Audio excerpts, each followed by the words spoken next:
Estação CBN.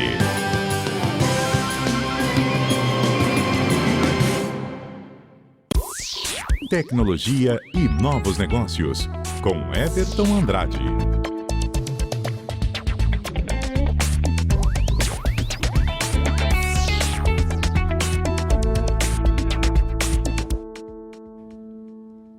Bom, Everton, boa tarde para você, bem-vindo aqui ao Estação CBN. Acredito que não existe outro assunto sendo mais falado no mundo e também no Brasil como a vacina da Covid-19. E aí o tema foi pensado exatamente a respeito dessa repercussão, né? Guerra cibernética e os fabricantes de vacinas. Boa tarde para você.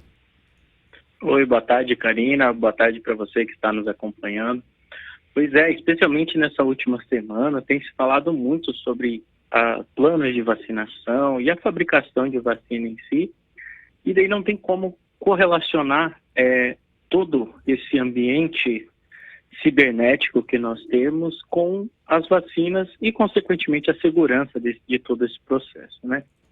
Bem, e para falar disso, antes de falar propriamente de como isso está relacionado, é sempre interessante lembrar o que é uma guerra cibernética, né? Muita gente se pergunta o que esse termo quer dizer de fato, mas a gente tem que pensar que é simplesmente, ou não simplesmente porque é um tema pesado, né? Mas é uma espécie de conflito, uma modalidade de guerra, né?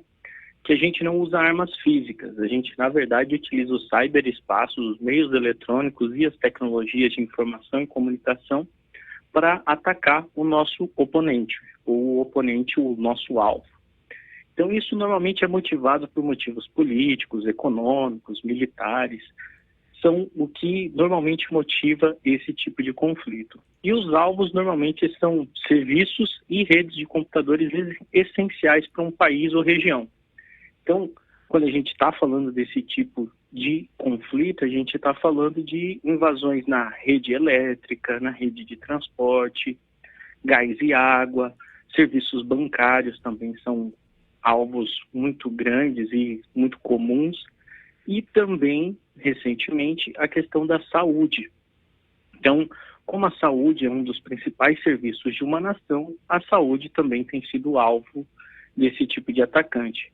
E o objetivo é sempre enfraquecer ou desacreditar, desestabelecer esses alvos. Então, com isso ele consegue ou interromper, o atacante vem ou interromper um determinado serviço ou ganhar um determinado conhecimento que ele pode enfraquecer aquilo lá.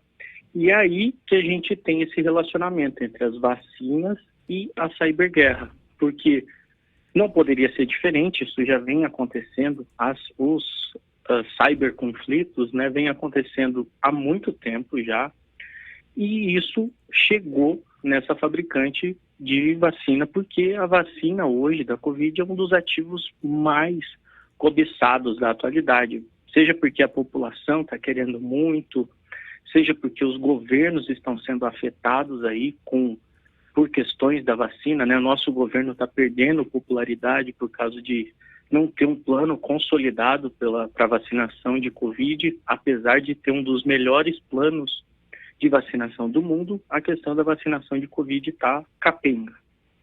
E aí, também... Everton, queria só aproveitar a deixa para falar sobre talvez uma possível espionagem, porque existe uma guerra entre quem quer ser o pai da criança, né? Porque é uma criança bonita e todo mundo quer a paternidade.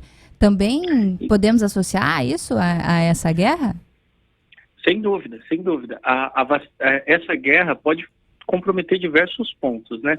É lógico que sempre vai continuar a forma lícita, né, de pesquisa e inovação, isso continua em paralelo, mas com o aumento desses grupos de cyberterroristas, a gente pode associar essa vantagem, ser o pai da criança que você falou, porque hoje, no mundo, nós temos 214 vacinas sendo desenvolvidas.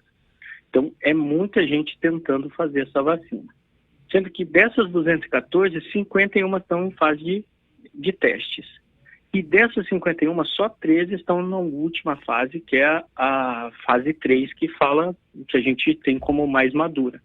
E dessas 13, só 4 estão sendo testadas no Brasil. Então, a gente vai afunilando cada vez mais. E se eu consigo um detalhe, se eu consigo alguma informação sobre a tecnologia utilizada, sobre a técnica que foi utilizada, como que foi manipulado, que a gente tem detalhes aí que a vacina de Oxford, por exemplo, teve um detalhe de que os cientistas que estavam aplicando a vacina, erraram e aplicaram uma dose menor, e acabou que esse detalhe fez toda a diferença, porque ela passou a ser mais eficiente.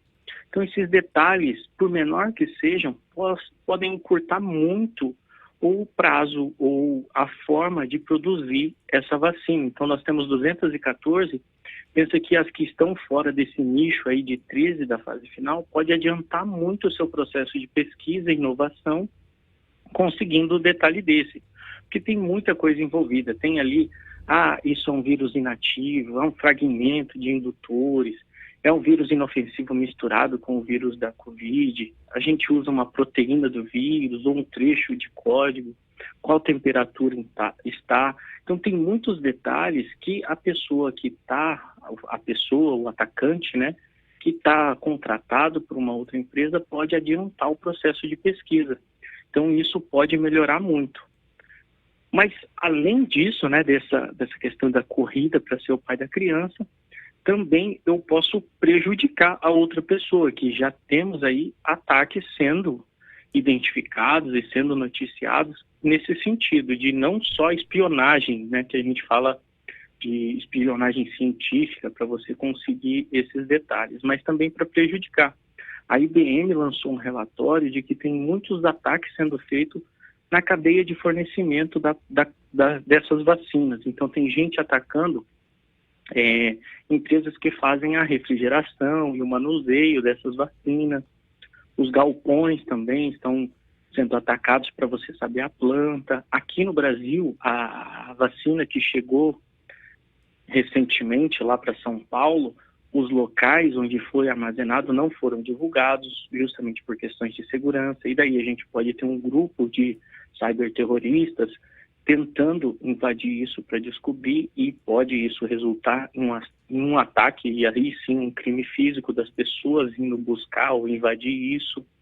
A própria AstraZeneca já noticiou que os seus funcionários estão sendo vítimas de phishing, que é aquele ataque onde a pessoa recebe comunicações, seja por e-mail ou mensagem de texto, tentando coletar credenciais para o acesso à rede privada deles ali. Então, tem muita coisa que pode acontecer e essas empresas têm que se prevenir. Então, o campo da ficção, da cyberguerra já é uma realidade e todo mundo tem que se prevenir. Esses ataques já são recorrentes em outros setores. Em 2017 ficou muito famoso um ataque de ransomware, que é aquele vírus que criptografa as informações de um determinado disco.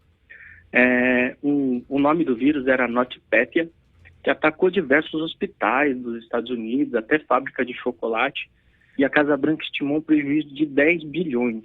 Então, já vem sendo feito. Construtoras de carros também já foram invadidas, como a Jeep, Tesla e outros fabricantes, montadores mais famosos também vêm sendo invadidos. E por isso essas guerras, esses tipos de ataque vêm sendo cada vez mais recorrente, e como o principal, a bola da vez aí é a vacina, eles estão atentos para isso. E tem que ficar atento mesmo, mas o pessoal não precisa ficar desesperado. O governo brasileiro vem se equipando para isso, até o Exército Brasileiro tem uma divisão de cyberguerra. A cibersegurança também foi um dos temas principais do Jovens Cientistas do BRICS, que aconteceu no ano passado. Eu, inclusive, fui um dos painelistas que participei desse evento.